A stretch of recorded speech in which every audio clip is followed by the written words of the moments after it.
प्रिय दोस्तों, नमस्कार। समर्पण क्या है? समर्पण आध्यात्म की सबसे ऊंची बात है। सबसे ऊंची बात, बहुत बहुत अधिक साधना के बाद, बहुत बहुत अधिक अभ्यास के बाद ये समर्पण, उसको सरेंडर भी कहा जाता। सरेंडर एक शब्द है अंग्रेजी में, सरेंडर हो जाना और समर्पण, समर्पित हो जाना। इसी पर हम वीडियो में बात करेंगे। ये बड़ी ऊंची बात है, इसी पर हम वीडियो में बात करेंगे। उससे पहले अगर आप चैनल पर नए हैं तो सब्सक्राइब भी करें, वीडियोस को लाइक भी करें, पसंद आने पर शेयर ज़रूर करें और पूरा सुने वीडियो को, तो आप इसका ज़्यादा से ज़्यादा लाभ ले पाएंगे। हम चलते हैं अपनी वीडियो की तरफ। समर्पित भक्त ही विजय होता है। समर्पित व्यक्ति ही असल वस्तु पाने का अधिकारी होता है। असल वस्तु वही पाता है जो समर्पित होता है। बड़े सरल तरीके से पा जाता है। शीस कटाए जो गुरु मिले तो भी सस्ता जान, संत कबीर कह रहे हैं। संत कबीर ने अनेक साखियाँ, अनेक शब्द और उनकी कई कई ऐसी पंक्तियां हैं। उन पंक्तियों में ही एक पंक्ति है, शीस कटाए गुरु मिले तो भी सस्ता जान। समर्पण का अर्थ आपको पता है क्या है? समर्पण का अर्थ ही है समर्पित, अपने आप को कर देना।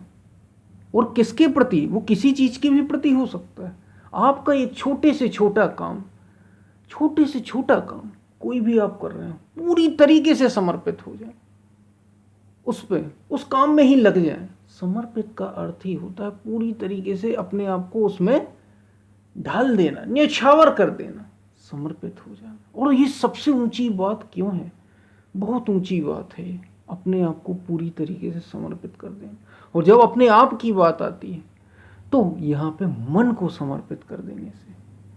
अब अष्टावक्र और राजा जनक की, आपने अष्टावक्र गीता आपने ज़रूर सुनी होगी, ये शब्द ज़रूर सुना होगा। अगर अष्टावक्र गीता के बारे में नहीं सुना तो महर्षि अष्टावक्र राजा जनक की कुछ ना कुछ ये बात ज़रूर सुनी होगी, ऐसा कुछ है उनके बारे में।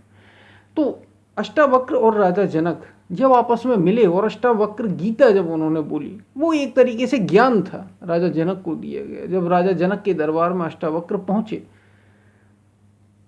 और बहुत सी पूरी एक वीडियो इस पर भी हमने बना, एक वीडियो इस पर भी है जिस पर हमने बात की कि कैसे अष्टावक्र को ज्ञान कराया।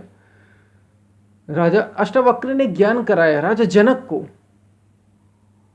अष्टावक्र सीधे राजा जनक की सभा में जा पहुंचते हैं और राजा जनक उस समय जैसे ही अष्टावक्र को देखते हैं कि 8 अंगों से टेढ़ा एक व्यक्ति चला आ रहा है, तो खूब पूरी सभा ठहाका मारकर हंसने लगती है। पहले तो राजा जनक ही हंसते हैं, अब राजा हंस रहा है तो स्वाभाविक सी बात है कि जो उसके आसपास के मंत्री लोग हैं उन्हें तो हंसना ही था, तो वे भी ठहाका मार के हंस देते हैं क्योंकि राजा हंस रहा है, तो सारी सभा हंसती है। जब ये सभा चुप हो जाती है अष्टावक्र को देखकर, तो अष्टावक्र जोर जोर से हंसने लगते हैं। तो बड़ा आश्चर्य होता है राजा जनक को कि हम तो हंस रहे हैं, हमारा कुछ कारण है कि ये 8 अंग से टेढ़े, एक से एक लोग चले आए। ज्ञान की बात, प्रश्न रखा था राजा जनक ने कि मेरे प्रश्न का उत्तर दे कोई, ये सच है या वो सच है। उनने एक सपना देखा जिसमें उनने देखा कि वो एकदम गरीब, वो बढ़िया मखमल का कंबल ओढ़े सो रहे थे। सपने में उन्होंने देखा कि वो एकदम फटा हुआ कंबल, मक्खियाँ उस पर भिनक रही, ऐसे कंबल को ओढ़े जो जगह जगह से फटा है और सो रहे हैं, उनके पास कुछ है ही नहीं। वो ये उनने सपना देखा था और हकीकत दूसरी ही थी। तो वो ये प्रश्न ही करते थे कि ये सच है या वो सच है। इस प्रश्न के उत्तर के लिए उन्होंने कई लोगों को बंदी बना लिया, कोई इसका उत्तर नहीं दे पाया। और अष्टावक्र उसी के लिए आए थे क्योंकि उनके पिता भी बंदी थे। तो राजा जनक जब ठहाका मार के हंसे, उसके बाद जब वे चुप हो गए तो अष्टावक्र हंसे। तो जब राजा जनक ने पूछा कि क्या कारण है कि आप हंस रहे हैं? हम तो हंस रहे हैं इसलिए कि हमने आपको देखा, हम तो आपको देखकर हंस रहे हैं। तो अष्टावक्र बोले कि राजन, हे राजा जनक, मैं तुम्हें और तुम्हारी सभा को देखकर हंस रहा हूं। मैंने तो सुना था ये ज्ञानियों की सभा, ये तो चमारों की सभा है, चमड़ी की पार की, बड़े अच्छे हैं, शरीर को मेरे देख रहे हैं, मुझे तो देख ही नहीं पा रहे। झटका लगा राजा जनक को और फिर सीधी सी बात हुई, जनक को समझ में आया कि ये कुछ अलग ही व्यक्ति हैं। अष्टावक्र ने कहा मैं तुम्हें बोध करा दूंगा, मैं तुम्हें वो बोध करा सकता हूं, लेकिन जनक तुम्हें पहले अपने मन को मुझे समर्पित करना होगा। राजा जनक को बड़ा गुस्सा आया। पहले तो उन्होंने कहा ठीक है, मैं आप मेरा मन आपके प्रति समर्पित है। फिर उन्होंने कहा कि ठीक है, तो मैं सिंहासन पर बैठ रहा हूं और तुम यहाँ नीचे बैठ जाओ। तो बड़ा गुस्सा आया जनक को कि औरों को तो मैंने दंड ही दिया, केवल इसको सीधी मृत्यु दंड दूंगा। जनक मतलब अष्टावक्र के लिए राजा जनक के मन में ये भाव आया, और मैं कैसे, जनक राजा जो अष्टावक्र थे वे अपने ध्यान मग्न हो गए, इतना कहकर, और उसी समय ध्यान मग्न हो गए। और जनक तरह तरह के प्रश्न करता हुआ कि मुझे नीचे बैठा दिया, खुद सिंहासन पर बैठा है, इसको मैं मृत्यु दंड के अलावा और कुछ नहीं दूंगा अगर इसने मेरे प्रश्न का उत्तर नहीं दिया। औरों को तो मैंने केवल बंद ही किया था, बंदी ही बनाया था, इसको सीधा ऊपर पहुंचाऊंगा। फिर जैसे जैसे कुछ समय बीता, ध्यान मग्न थे, समाधि मग्न थे अष्टावक्र, जनक के मन में ये विचार आया कि मैं कह रहा हूं कि मैंने अपने मन को समर्पित कर दिए, लेकिन ये जो विचार कर रहा है ये तो मैंने समर्पित किया ही नहीं। क्योंकि अष्टावक्र समाधि मग्न थे, ध्यान मग्न थे, तो भीतर ही भीतर उन्होंने प्रेरणा राजा जनक को एक तरीके से दी। जनक को ये बोध हो आया और तुरंत उन्होंने अपने को आत्मसमर्पित कर दिया, मन को समर्पित किया। और जैसे ही मन को समर्पित किया, तत्क्षण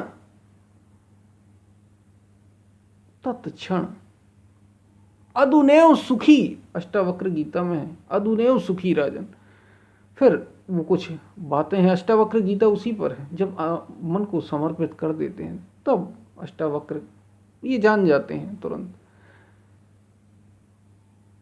ये पूरी वार्तालाप थी, मन को समर्पित कर दे। ये सबसे ऊंची बात है समर्पण की, मन को ही समर्पित कर देना, मन को चढ़ा देना, ये बहुत ऊंची बात। समर्पण बहुत ऊंची बात है, समर्पित होना बहुत ऊंची बात है। क्योंकि आपका मन विरोध करेगा, प्रतिक्रिया करेगा, रिएक्शन, तुरंत रिएक्ट करने की तो ही आदत है हमें। कोई एक्शन हुआ और आपको उस पर रिएक्शन करने की आदत है, कोई एक्ट हुआ और उस पर आपको रिएक्ट करने की आदत हमारे मन को है ही। हम समर्पित नहीं होना चाहते, हम किसी की नहीं सुनना चाहते। मन अहंकार से भरा हुआ, स्वभावता ये सुनना किसी की नहीं चाहता। इसलिए समर्पण, सरेंडर होना सबसे ऊंची बात है, इससे ऊंची और कोई बात नहीं। ये आध्यात्म की सरेंडर की बात कर रहा हूं, समर्पित होना। जैसे राजा जनक अष्टावक्र के समक्ष हो गए, ऐसा समर्पण हो गया। इसी को आत्मसमर्पण भी, मन को समर्पित कर देना। किसके प्रति? अभी हम समर्पित, आपको पता है किसके लिए हम समर्पित ही हैं? एक तरीके से माया के प्रति समर्पित हैं जी। जो जीव है वो सामान्यतः माया के प्रति ही समर्पित होता है, संसार के प्रति ही समर्पित होता, क्योंकि समर्पित हुए बिना कोई काम अच्छे से नहीं हो सकता। याद रखिए, जो संसार में भी सफल है ना, बहुत अधिक धन कमा रहे हैं, बहुत अधिक बल कमा रहे हैं, मतलब बहुत पैसा है, बहुत शक्ति है, बहुत पावर है, जो भी चीज़ें कर रहे हैं, वो चाहे बिजनेस के क्षेत्र में हो, नौकरी के क्षेत्र में हो, किसी भी क्षेत्र में क्यों ना, जो आगे बढ़ रहे हैं वे भी समर्पित हैं एकदम। अगर आगे बढ़ना है, आप ऊंचे से ऊंचा करना है तो समर्पित होना पड़ेगा। लेकिन कहाँ समर्पित है? वे हैं संसार के प्रति समर्पित, संसार माया के प्रति समर्पित है एकदम। माया जैसा नाच नचाती है वैसे ही नाचते रहते हैं। उनका स्वभाव ये माया के प्रति समर्पित है। जैसा माया ने कहा, जैसा माया ने विचार की, जैसा माया ने जो कहा, गोचर जहां लग मन जाई, सो सब माया जानेंगे भाई। वो सब माया है भाई, ऐसा जानो। जहां जहां तक मन और इंद्रियां जा रही हैं, बाहर जहां जहां तक जा रही, सब माया है। तो ऐसा जो समर्पित है, अभी हम सामान्यतः मनुष्य होता है समर्पित संसार के प्रति, इसलिए वो संसार में ही आगे बढ़ता है, डूबता चला जाता है, डूबता चला जाता है। और जो संसार के प्रति भी समर्पित नहीं है, वे वहां पे भी उतने सफल नहीं होते। याद रखिए, समर्पित होना बहुत बड़ी चीज है। ये आपको बदल देता है एक तरीके से।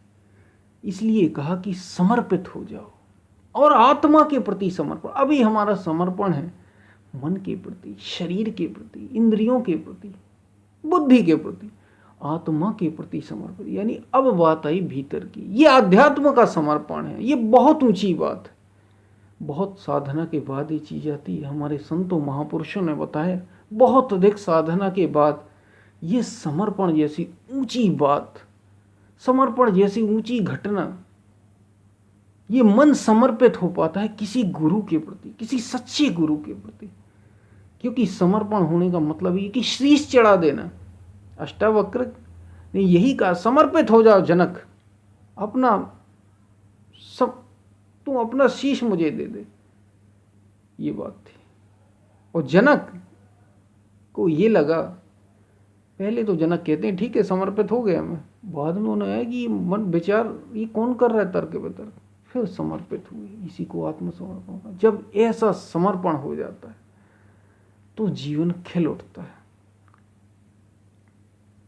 जीवन अद्भुत हो जाता है, जीवन शानदार हो जाता है। ये समर्पण सब कुछ बदल देता है, पूरा जीवन ही बदल देता है। जब आप एक किसी सच्चे गुरु के प्रति समर्पित होते हैं, पहले तो बाहर समर्पण होना पड़ता है। इसलिए कहा गुरु शीश दिए जो गुरु मिले तो भी सस्ता ज्ञान। पहले तो किसी बाहर गुरु के प्रति समर्पित होना पड़ता है, बाद में वास्तव में आपको समर्पित अपनी आत्मा के प्रति ही होना है, उस अस्तित्व के प्रति होना है, उस निराकार के प्रति होना है जो सर्वत्र है, जो एक रस है, जो एक है, दूसरा वहां कोई नहीं। समर्पित होना होता है उसके प्रति।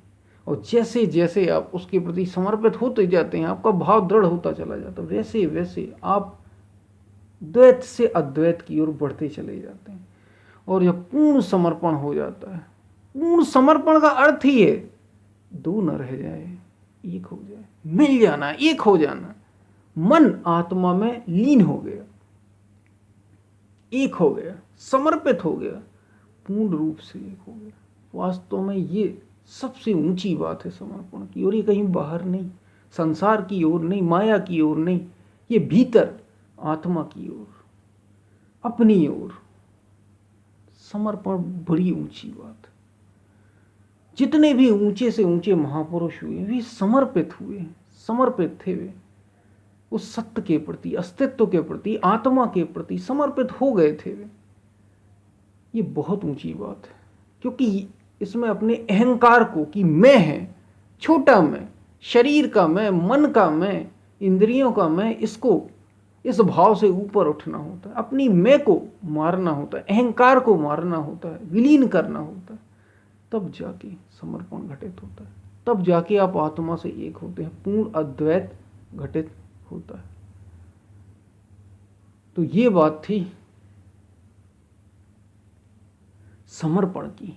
समर्पण क्या है, सरेंडर क्या है, आध्यात्म के लिए बहुत ऊंची बात है। और ये हर किसी में नहीं होता, ये आता ही है बड़ी बड़ी बड़ी साधना के बाद। इसलिए आप समर्पित हो जाइए, समर्पित होना सीखिए।